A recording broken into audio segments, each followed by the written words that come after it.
Hello, my name is Rylan Campbell, and this is my 24-hour recall assignment. I interviewed a friend, and for context, this friend is 5'9", 163 pounds. They do have a goal weight of 150. This person is female, and they are active. They exercise about 5 to 6 days per week, and each session of exercise is 30 to 45 minutes. And their goal to make their 150 pound weight that they would like is to lose half a pound per week. So really quickly, just going over what they ate in the past 24 hours. At 8:30 for breakfast, they had one everything bagel. They had 2 tablespoons of chive and onion cream cheese, 3-ounce glass of orange juice, and they also drank an 8-ounce glass of water.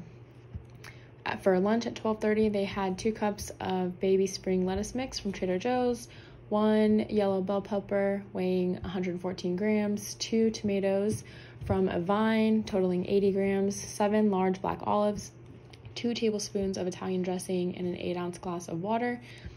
For a snack at 3:30, they had 30 grams of goldfish and an 8-ounce glass of water. And at 6 p.m. for dinner, they had half a cup of white rice, 1 pineapple and bacon smoked chicken sausage, 15 spears of asparagus, and when they were cooking, they used half a tablespoon of olive oil, and they also had an 8-ounce glass of water. So for my initial assessment of this person's 24-hour intake, I think that the majority of this person's food choices are pretty nutrient dense. Some foods that I know for sure are nutrient dense would be the spring mix lettuce, the bell peppers, tomatoes, and asparagus. All of these foods are rich in vitamins, minerals, and they have some fiber. These nutrients are pretty essential to one's health and helps maintain that person's bodily functions. One food that I would suggest is not nutrient dense is the goldfish crackers. They don't have a whole lot of vitamins and minerals, but it does contain a lot of sodium, so they definitely need to be cautious about how much sodium they are consuming, especially if they are trying to lose weight and their caloric restrictions already in place. After using MyFitnessPal, I was able to input all of my clients' foods, and upon that analysis, I was not too surprised by the results. Like I said, my client is currently going on a calorie restriction to help lose weight, so their totals are a little bit different compared to the standard.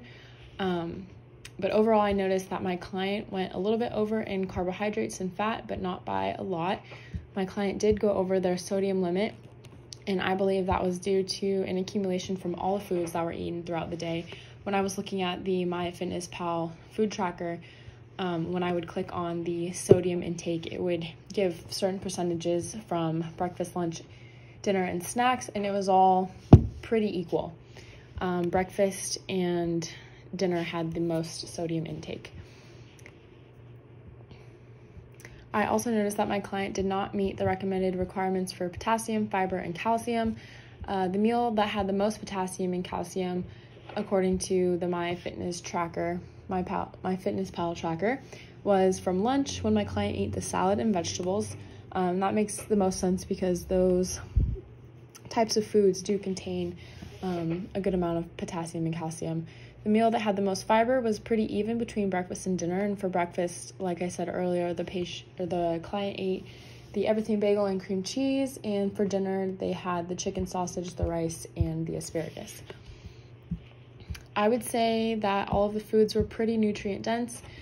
The meal at dinner, according to MyFitnessPal food tracker, was most protein nutrient dense, and the most protein came from the chicken sausage and white rice, not so much from the asparagus. However, the asparagus with the salad and vegetables during lunch offered the most nutrients in vitamin C, vitamin A, and calcium. The heaviest carbohydrate meal came from breakfast when my client ate everything bagel with the cream cheese. The only goal that my client met perfectly was iron at 100 grams. For the rest of the nutrients, my client was either slightly under their goals or overshot them. The goals my client was under included protein. This client had 47 grams of protein, and their total was 60. For fiber, they had 17 grams for the day, and their goal was 25. For sugar, the client ended up being at 43 grams, and their goal was 54. For potassium, they met at 678 grams, and their total goal was 3,500 grams. For calcium, the client ended up eating 26 grams, and they had a total goal of 100. The goals that my client went over included carbohydrates. They ended up being 178 grams out of 150. For fat, they went over by 7%, and so that was 47 grams out of 40 grams. For sodium, they ended up with 2,781 milligrams over 2,300 milligram goal. For vitamin A, they ended up with 205 grams out of 100. And for vitamin C, they ended up with 438 grams out of 100. So as I said earlier, my client is on a calorie restriction, so the client's goal caloric intake for the day is 1,200 calories. But totaling up from the MyFitnessPal food tracker, they totaled up to 1,304 calories. So it's not too much over, but if my client wants to make sure she loses that half a pound and decrease her weight, then sticking to that 1,200 calorie deficit is really important. And I think there was a few things in her diet that she could have substituted for something less calorie dense. For example, the chicken sausage was the most calorie dense food that she'd eaten for that day, along with the everything bagel. For my client's sugar intake, I think they did a really good job. They stayed under their total of 54 grams. My client's fat intake was only over by 7%. That's not too bad, but there is room for improvement there. And my client's sodium intake was over by 481 milligrams. This is the value that I'm most concerned about, just because too much sodium can lead to, things like hypertension, heart disease, and stroke, and making sure that your sodium intake is within the recommended amounts is super important for the person's health. For any micronutrients that are lacking, I think that the client is lacking the most in the potassium, calcium, and fiber. Upon their intake, they did eat some foods that contain those, but it just was not enough. And I know that just because this is one day doesn't mean that they don't eat other potassium containing foods or calcium containing foods and enough fiber for other days. So it's kind of hard to judge that way, but based on this day's food intake, they did not meet those requirements.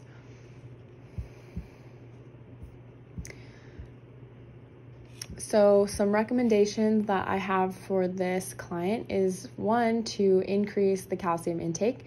I would teach them that they can include more dairy products, leafy green vegetables, legumes, or fortified foods such as orange juice.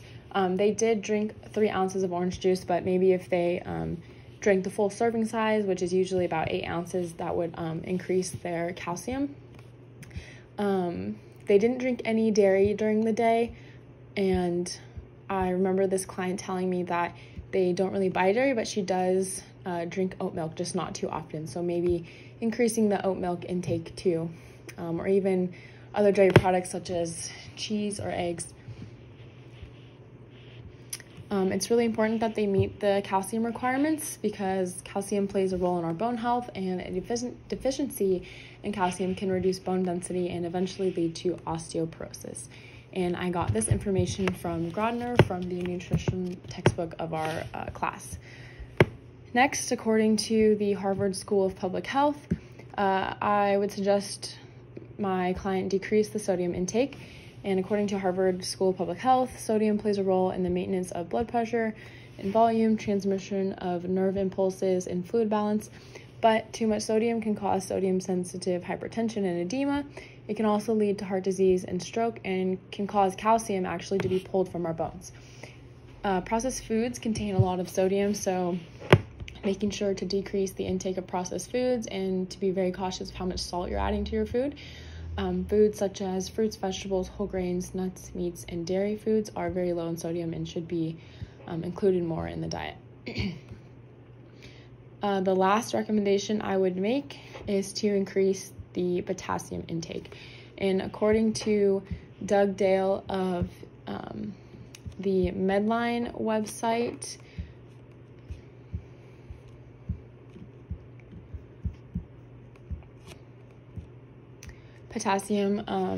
according to them, potassium can be found in foods such as avocado, potatoes, tomatoes, bananas, oranges, vegetables, dairy products, salmon, and wheat germ.